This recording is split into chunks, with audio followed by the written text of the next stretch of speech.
वालेकुम दोस्तों, कैसे हैं आप सब। उम्मीद करते हैं कि आप सब खैर खैरियत से टिक टाक और मज़े में होंगे। तो आज की जो वीडियो है बड़ी इंटरेस्टिंग होने वाली है, क्योंकि आज की इस वीडियो में यानी उस आदमी के बारे में बताने वाला हूं जो 3 दिन तक समंदर के अंदर यानी पानी के अंदर बगैर ऑक्सीजन के रह पाता है। ये वाकया कैसे पेश आया था और कैसे ये समंदर के बीच में पहुंच गया था और 3 दिन तक कैसे ये बिना ऑक्सीजन के रह गया। इंसान बगैर ऑक्सीजन के 3 दिन तक जिंदा रह सकता है। आज की इस इंटरेस्टिंग सी वीडियो में हम जानने वाले हैं। चैनल पर नए हो तो सब्सक्राइब करें, वीडियो अच्छी लगे तो लाइक करिए। चलिए वीडियो की जानिब बढ़ते हैं। समंदर के बॉटम पे पूरे 2 दिनों तक बगैर ऑक्सीजन, बगैर किसी इक्विपमेंट के जिंदा रह जाने वाला ये दुनिया का वाहिद शख्स है। क्या किस्मत इस पर मेहरबान थी या मौत इसको ढूंढ ही नहीं पाई। ज़ेम टीवी की वीडियोस में एक बार फिर से खुशामदीद। नाजरीन, इस बात में तो कोई शक नहीं कि समंदर बहुत ही खौफनाक होते हैं, लेकिन ये खौफ तब मजीद बढ़ जाता है जब हम ओशन के अंदर जाते हैं। जैसे जैसे अंदर जाएंगे ये समंदर उतना ही तन्हा, भयानक और इंसानी जान लेने के लिए बेताब होता जाएगा। ओशन का 80% हिस्सा वो है जहां आज तक कोई इंसान नहीं जा पाया और जाहिर है कोई जाना भी नहीं चाहता। लेकिन उसके बावजूद भी कश्तियां, बहरी जहाज और हत्ता के पैसेंजर से भरे पूरे के पूरे एरोप्लेन्स भी समंदर की गहराइयों में डूब चुके हैं, जहां से जिंदा वापस लौटकर कोई नहीं आ पाया। पर आज की कहानी इस शख्स के गिर्द घूमेगी जो एक ही वक्त में दुनिया का खुश नसीब शख्स भी है और बदनसीब भी। नाइजीरिया से ताल्लुक रखने वाला हैरिसन और जैकबा ओकेन नामी ये शख्स एक टग बोट पर बावर्ची की जॉब करता था। 26 मई 2013 को टग बोट 12 क्रू मेंबर्स के साथ गल्फ ऑफ गिनी में एक ऑयल टैंकर की मदद करने के लिए रवाना होती है, जिसमें हैरिसन भी मौजूद था। नाइजीरिया के साहिल से 32 किलोमीटर दूर गल्फ ऑफ गिनी में बताई गई लोकेशन पे एक ऑयल टैंकर फंस चुका था। ये टग बोट ऑपरेटर्स के लिए एक रूटीन जॉब होती है, क्योंकि इनका काम ही शिप्स को टो करना या उनको कम पानी से निकालने का होता है। पर आज का दिन इनके लिए किसी भी तरह से नॉर्मल नहीं था। इस वक्त सुबह के 4:30 बज रहे थे और मामूल के मुताबिक उन्होंने ऑयल टैंकर को रस्सों की मदद से टो करना शुरू किया। अभी वो आगे बढ़ते कि अचानक समंदर में से एक बहुत बड़ी खौफनाक लहर उठी और टग बोट पर आ गिरी। इसकी वजह से टग बोट पर जोर का प्रेशर पड़ा और वो फ्लिप हो गई, उल्टी हो गई। ये प्रेशर इतना शदीद था कि जिस रस्से से वो ऑयल टैंकर को टो कर रहे थे उसके हुक्स भी टूट गए और टग बोट शिप से अलग होकर तेजी से पानी में डूबने लगी। और जैसा कि इस सिचुएशन में होता है, अंदर मौजूद 12 क्रू मेंबर्स में अफरा तफरी मच चुकी थी। ज्यादातर क्रू मेंबर्स अपने केबिन्स में बैठे थे और बदकिस्मती से उनके केबिन्स लॉक्ड थे, क्योंकि समंदर के इस हिस्से में पायरेट अटैक्स बहुत ही कॉमनली पाए जाते हैं। इसी वजह से सेफ्टी को मद्देनजर रखते हुए इन्होंने केबिन्स को पहले से ही लॉक कर रखा था। केबिन को लॉक करना शायद पायरेट्स को तो अंदर आने से रोक सकता है, लेकिन समंदर के पानी के सामने इसकी कोई हैसियत नहीं थी। पानी बहुत तेजी से केबिन के अंदर अपना कब्जा जमा रहा था, लेकिन खुशकिस्मती से हैरिसन बोट उलटने से पहले ही केबिन से निकलकर वॉशरूम गया था।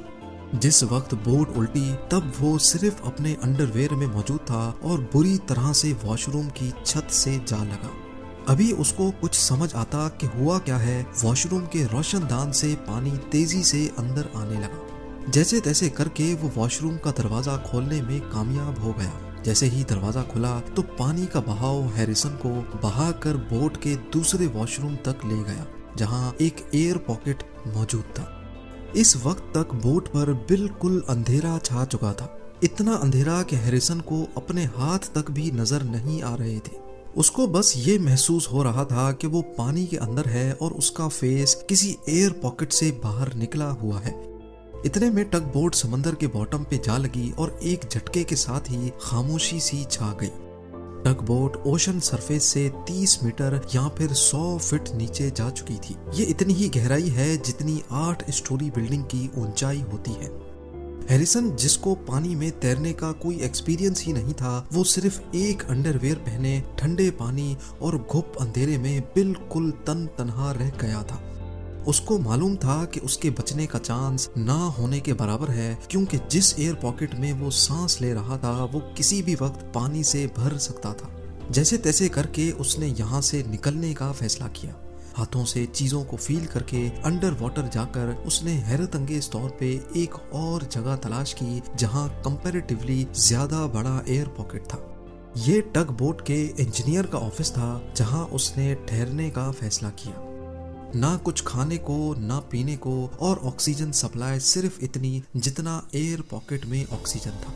ये एयर पॉकेट सिर्फ 1.2 मीटर्स बड़ा था। इतनी कम जगह में आखिर कितना ऑक्सीजन होगा जो हैरिसन को जिंदा रख पाएगा।